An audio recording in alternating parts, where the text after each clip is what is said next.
Welcome to 95 news. ప్రతిక్షణం ప్రజాక్షేమం కోసం బులెటిన్ల ముందుగా హెడ్లైన్స్ చూద్దాం.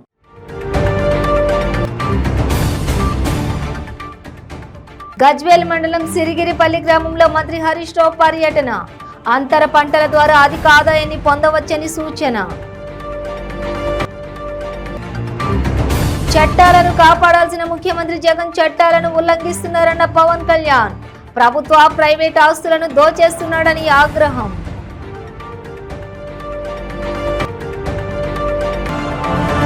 జనసేన అధినేత పవన్ కళ్యాణ్ పై కాకినాడ వైసీపీ ఎమ్మెల్యే ద్వారంపూడి చంద్రశేఖర్ రెడ్డి నిప్పులు. పవన్ ఒక రాజకీయ వ్యభిచారి అంటూ ఘాటు వ్యాఖ్యలు.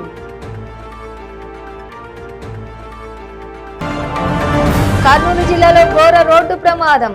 అదుపు తప్పి బోల్తా పడ్డ కారు, 2 మృతి చెందగా మరో 3కి తీవ్ర గాయాలు.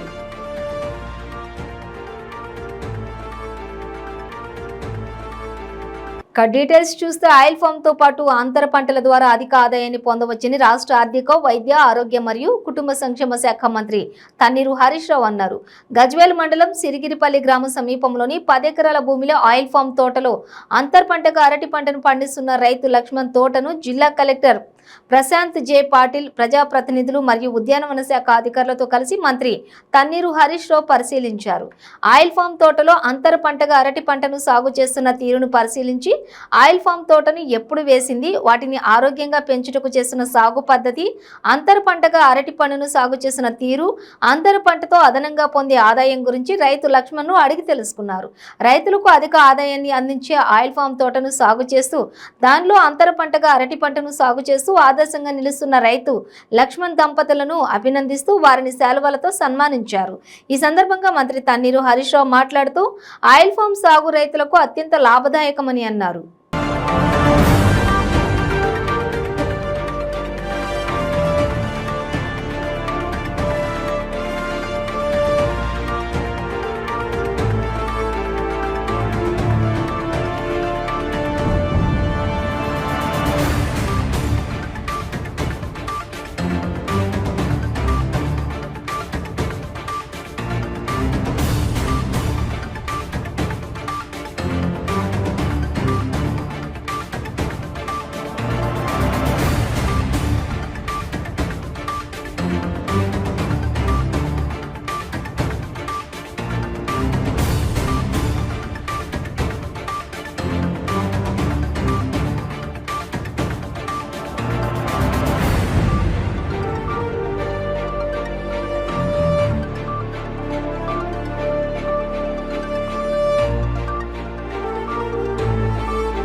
చట్టాలను కాపాడాల్సిన ముఖ్యమంత్రి జగన్ స్వయంగా ఆయనే ఉల్లంఘిస్తున్నారని, ఇది ప్రజలకు తెలియాల్సిన అవసరం ఉందని జనసేన అధినేత పవన్ కళ్యాణ్ మండిపడ్డారు. ఎలాంటి అవాంఛన ఘటనలు జరగకుండా ఋషికొండలో పోలీసులు పెద్ద ఎత్తున మోహరించారు.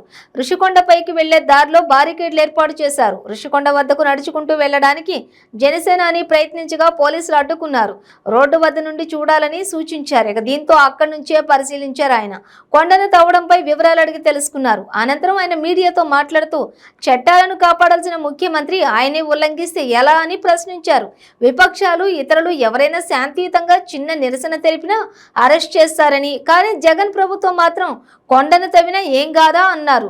తెలంగాణను ఇలాగే దోపిడీ చేస్తే తన్ని తరిమేస్తారని, ఇప్పుడు ఉత్తరాంధ్రపై కన్ను పడిందన్నారు. వరదలు తుఫాన్లు వచ్చినప్పుడు కొట్టుకుపోకుండా ఋషికొండ కాపాడుతుందన్నారు. వీరు ప్రభుత్వం ప్రైవేట్ ఆస్తులను దోచేస్తున్నారన్నారు. ఇలాంటి వ్యక్తులను ఎన్నుకుంటే దోపిడీ ఇలాగే ఉంటుందన్నారు. ముఖ్యమంత్రి కార్యాలయానికి ఒక ఇల్లు సరిపోదా, ఇంకా ఎన్ని ఇల్లు కావాలన్నారు. కిర్లంపూడి లేఅవుట్ కు తాకట్టు పెట్టి ఇక్కడ అవసరమా అన్నారు.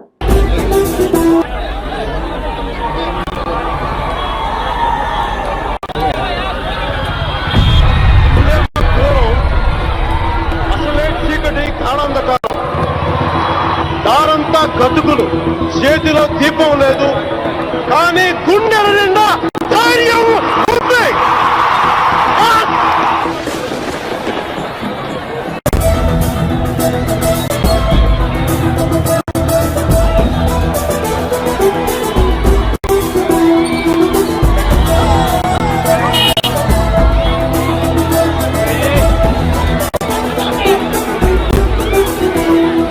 తలకిందైపోతుంది.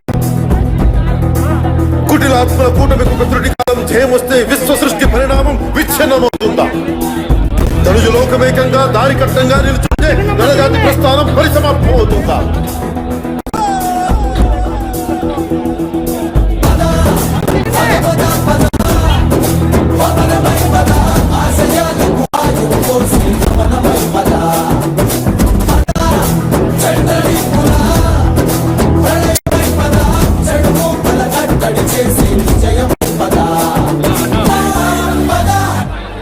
సూర్యుడి నుంచి సూర్యుడు 24 గంటల దూరం, మనిషి నుంచి మనిషికి 2 గుండెలే దూరం. అడుగు గ్రామం నుంచి సంగ్రామానికి ఎన్ని తుపాకుల దూరం. అడుగు గ్రామం నుంచి సంగ్రామానికి ఎన్ని తుపాకుల దూరం.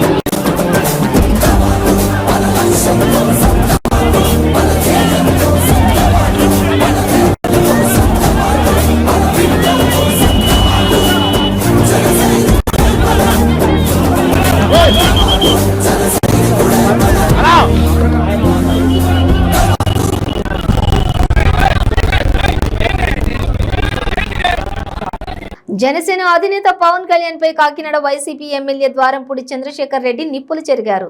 పవన్ ఒక రాజకీయ వ్యభిచారి అంటూ ఘాటు వ్యాఖ్యలు చేశారు. తాను 2 సార్లు ఎన్నికల్లో పోటీ చేసి ఎమ్మెల్యేగా గెలిచానని, పవన్ 2 సార్లు పోటీ చేసినా గెలవలేకపోయాడని విమర్శించారు. జనసేన పార్టీ పెట్టినప్పుడు ఉన్నవాళ్లు ఇప్పుడున్నారా అని పవన్ ను ప్రశ్నించారు. జనసేన పార్టీ ఎవరి బాబు కోసం పెట్టావు? రాష్ట్రం కోసమా లేక చంద్రబాబు కోసమా అని సూటి ప్రశ్న వేశారు. మద్యం సేవించి జనసేన కార్యకర్తలను దూషించానడంలో నిజం లేదన్నారు. తనకు ఆల్కహాలు సిగరెట్లు కాదు కదా, కాఫీ టీలు కూడా తాగే అలవాటు లేదని అన్నారు. ఎవరో ఏదో చెప్పారని దాని ఆధారంగా విమర్శలు చేయడం తగదన్నారు. ఆయన అన్ని చూసి ఇందులో నేను సూట్ అవనని తెలుసుకుని ఆయన వెనకడుగు వేయడం జరిగింది.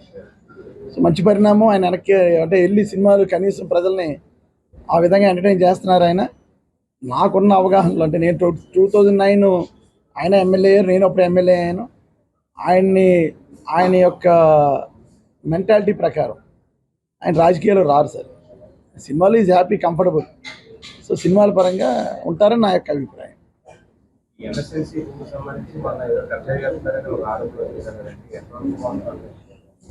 నేను ముందు నుంచి ఒకటే చెప్తానండి, నా పాత్ర ఏదన్నా ఉంటే నేను ఖండితం చెప్పాను.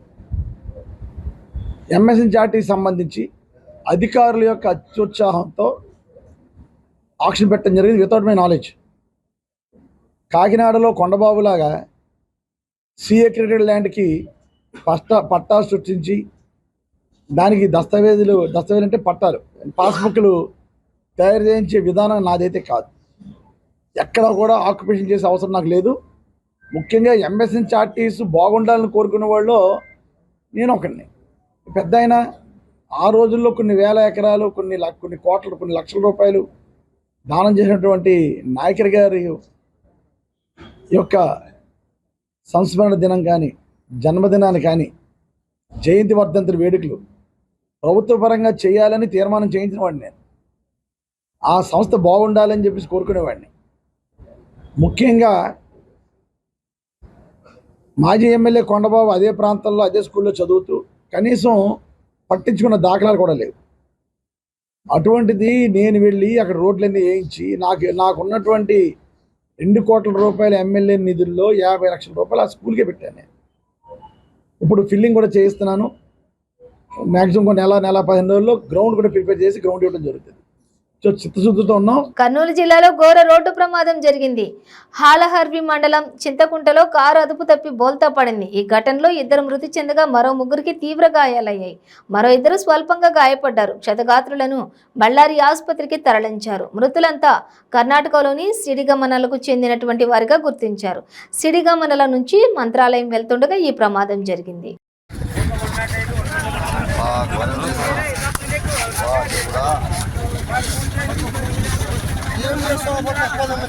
ఆటోని తీసుకున్నట్లే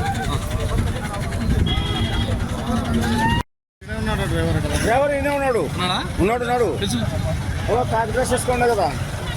కాంగ్రెస్ సంగారెడ్డి జిల్లా పటాన్చేరు నియోజకవర్గం పటాన్చేరు మండలంలోని దళిత కుటుంబాలకు దళిత బంధు ఇవ్వాలని ఇస్నాపూర్ తేజ కాలనీ నుండి ఇస్నాపూర్ ఎక్స్ రోడ్డు వరకు మండల ప్రెసిడెంట్ సుధాకర్ గౌడ్ ఆధ్వర్యంలో నిర్వహించిన నిరసన ర్యాలీలో పటాన్చేరు నియోజకవర్గం కాంగ్రెస్ పార్టీ ఇన్ఛార్జి కాటా శ్రీనివాస్ గౌడ్ పాల్గొన్నారు. ఈ సందర్భంగా కాటా శ్రీనివాస్ గౌడ్ మరియు మండల పార్టీ ప్రెసిడెంట్ ఇస్నాపూర్ ఉప సర్పంచ్ ఎంపీటీసీ నరేందర్ రెడ్డి మాట్లాడుతూ కాంగ్రెస్ నాయకులను ముందస్తు హౌస్ అరెస్టు చేసినప్పటికీ దళిత బంధు నిరసనలు ఆగవని అన్నారు.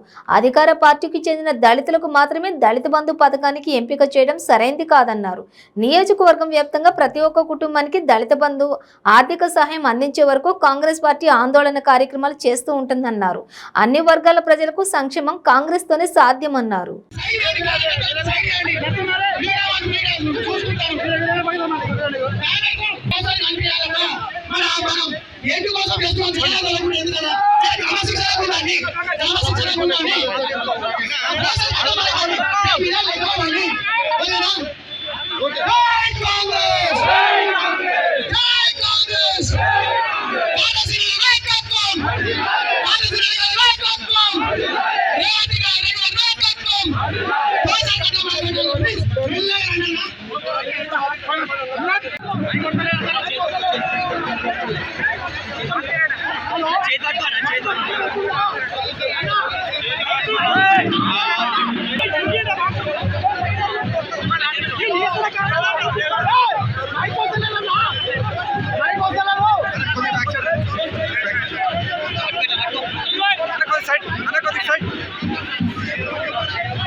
జనసేన అధినేత పవన్ కళ్యాణ్ కు విశాఖ పోలీసులు నోటీసులు ఇచ్చారు. వారాహి యాత్రలో భాగంగా పవన్ కళ్యాణ్ రెచ్చగొట్టే విధంగా వ్యాఖ్యలు చేశారంటూ అభియోగాలు దాఖలు చేశారు. ఈ మేరకు విశాఖ తూర్పు ఏసీపీ పవన్ కళ్యాణ్ కు నోటీసులు అందించారు. బహిరంగ సభలో పవన్ నిబంధనలు ఉల్లంఘించారని, పవన్ ఇలా వ్యవహరించి ఉండకూడదని నోటీసుల్లో పోలీసులు పేర్కొన్నారు.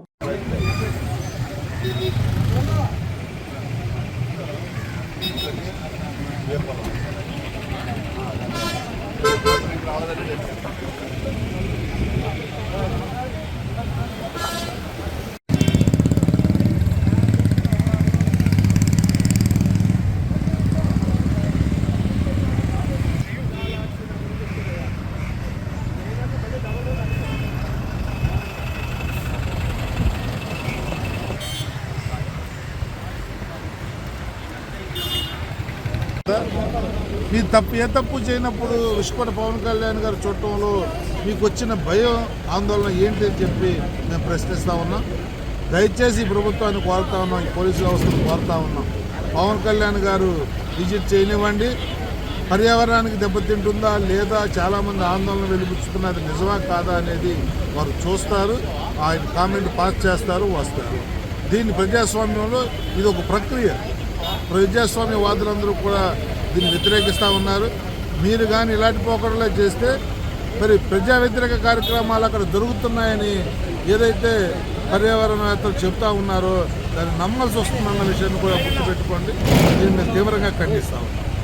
లేదు అంటూ ఈ ప్రభుత్వం పోలీసు వ్యవస్థ ద్వారా ఈ దారికి బారికేడ్స్ కట్టేసి ఆపటం, వస్తే అడ్డుకుంటామని చెప్పడం చాలా అన్యాయం. డీజీపీ ఆఫీస్ నుంచి కూడా ఏవో ఇన్స్ట్రక్షన్స్ వచ్చాయని చెప్పి ఈ పోలీసు వారు చెప్తా ఉన్నారు. వెళ్ళటానికి వీల్లేదు, ఇంతమందే వెళ్ళాలి, నలుగురు వెళ్ళాలి, ఒక్కారు వెళ్ళాలి అనే ఆంక్షలు అనేది ఎందుకు ఇలాంటి ప్రజాస్వామ్యానికి విరుద్ధమైన ఆంక్షలు పెడతా ఉన్నారో మాకైతే అర్థం కావట్లేదు. పవన్ కళ్యాణ్ గారు 10 కారులతో వెళ్ళి చూసి రావటం అని కనుక అసలు ఏమి చట్ట వ్యతిరేక కార్యక్రమాలు ఉన్నాయో తెలియచేయాలని నేను డిమాండ్ చేస్తా ఉన్నాను. ఎందుకు ఇలాంటి పోకడలకు పోతుంది ఈ ప్రభుత్వం? మరి మీరు తప్పు చేస్తున్నానని ఒప్పుకుంటా ఉన్నారా? పవన్ కళ్యాణ్ గారు చూస్తే అక్కడ బాపట్ల జిల్లా చీరాల నియోజకవర్గం వైసీపీలో వర్గపోరు పతాక స్థాయికి చేరింది.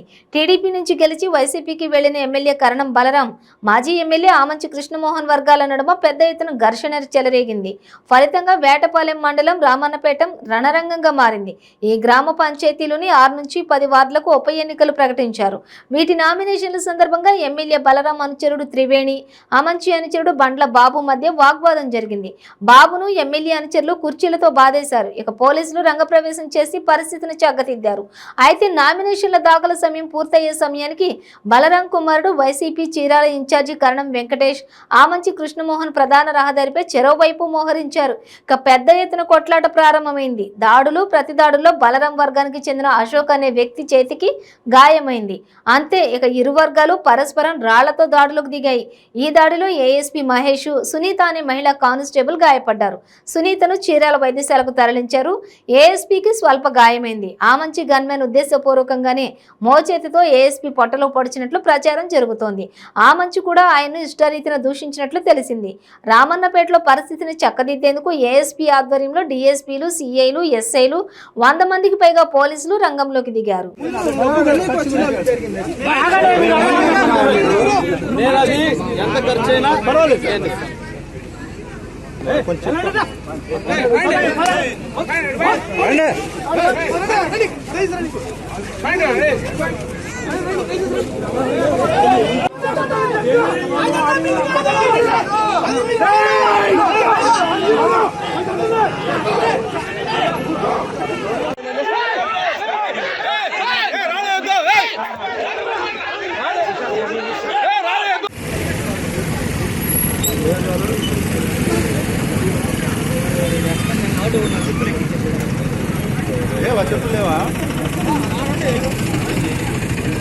ఆర్గాన్ డొనేషన్ యొక్క ప్రాముఖ్యతపై ప్రతి ఒక్కరికి అవగాహన ఉండాల్సిన అవసరం ఉందని విశాఖ కింగ్ జార్జ్ ఆసుపత్రి సూపరింటెండెంట్ డాక్టర్ శివానంద తెలిపారు. ప్రపంచ జీవన్దాన్ దినోత్సవం సందర్భంగా ఆంధ్ర మెడికల్ కాలేజీలో ప్రత్యేక అవగాహన కార్యక్రమం నిర్వహించారు. ఈ కార్యక్రమంలో ప్రభుత్వ వైద్యులతో పాటు పినాకిల్ ఆసుపత్రి వైద్యులు తదితరులు పాల్గొన్నారు. ఈ సందర్భంగా కేజీహెచ్ సూపరింటెండెంట్ మాట్లాడుతూ ప్రభుత్వ ఆసుపత్రులలో ఇప్పటి వరకు దాదాపుగా 70 వరకు అవయవాలను రోగులకు అమర్చడం జరిగిందని తెలియజేశారు. ఇంకా అనేక మంది అవయవ దాతలుగా ముందుకు వస్తున్నారని వివరించారు.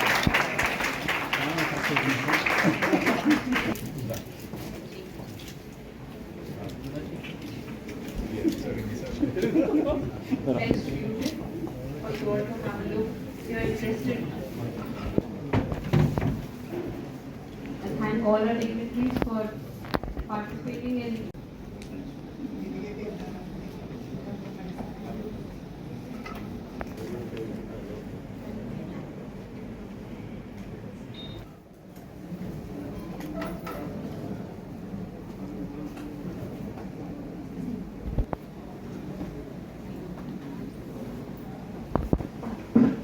moving forward. I would request Dr. G. Prasad Garu, Professor and HOD of Nephrology Department, Mandal Medical College, to please start.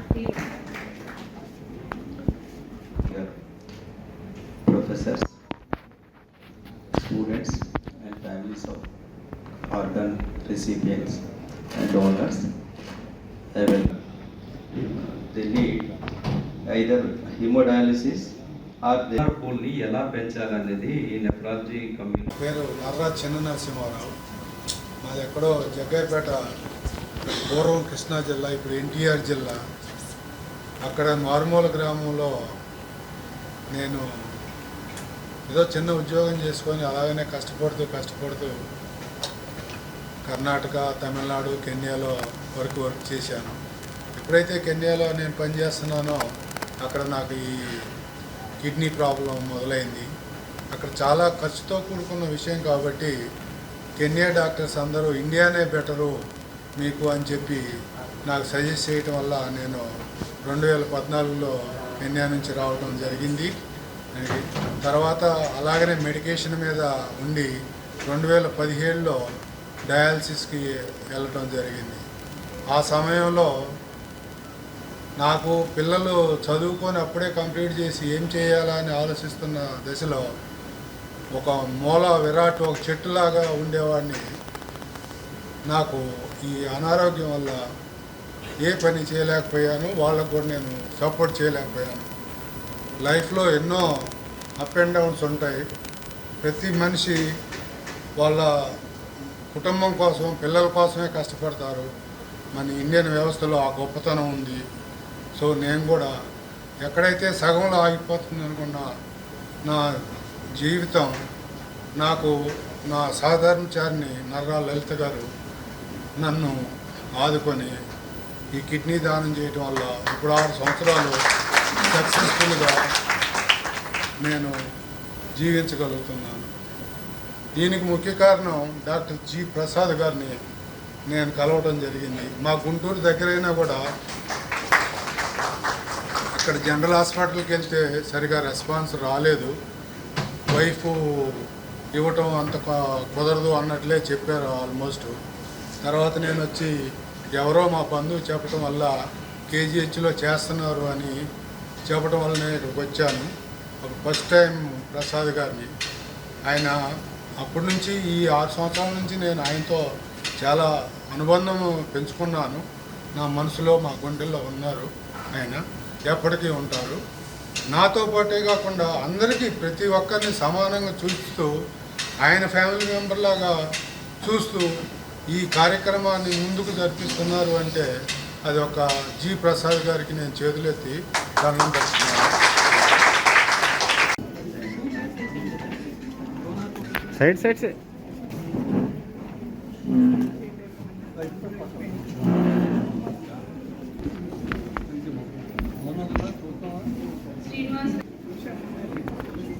SK Rafi, our mother to participate was SK Rafi.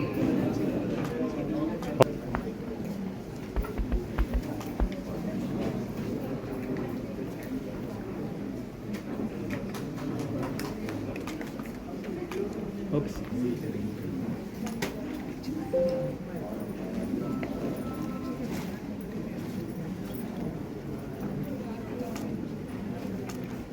Okay.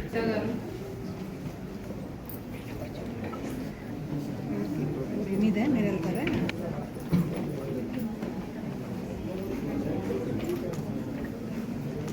Mancherial జిల్లా మందమరి రామకృష్ణపూర్లో గృహలక్ష్మి పథకం వర్తిస్తుందా లేదా?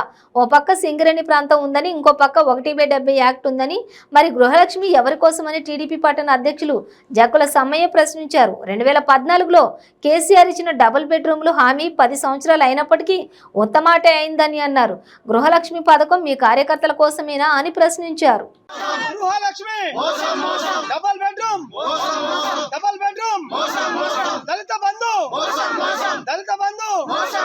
దళితులు మోసం చేస్తే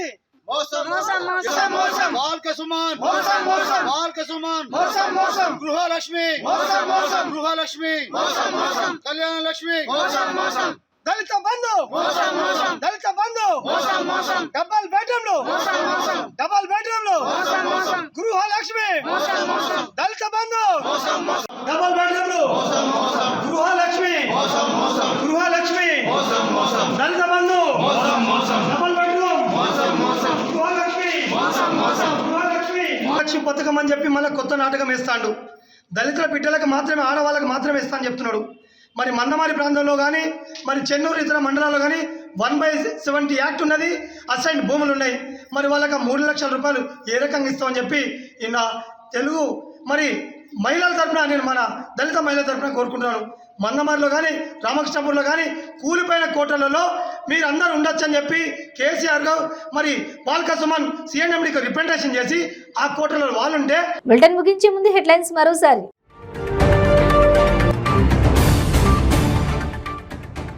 గజ్వేల్ మండలం సిరిగిరిపల్లి గ్రామంలో మంత్రి హరీష్ రావు పర్యటన. అంతర పంటల ద్వారా అధిక ఆదాయాన్ని పొందవచ్చని సూచన. చట్టాలను కాపాడాల్సిన ముఖ్యమంత్రి జగన్ చట్టాలను ఉల్లంఘిస్తున్నారన్న పవన్ కళ్యాణ్. ప్రభుత్వ ప్రైవేట్ ఆస్తులను దోచేస్తున్నాడని ఆగ్రహం.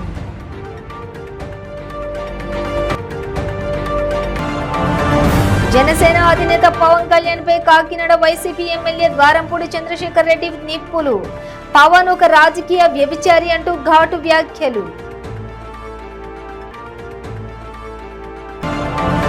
కర్నూలు జిల్లాలో ఘోర రోడ్డు ప్రమాదం. అదుపు తప్పి బోల్తా పడ్డ కారు, 2 మృతి చెందగా మరో 3కి తీవ్ర గాయాలు.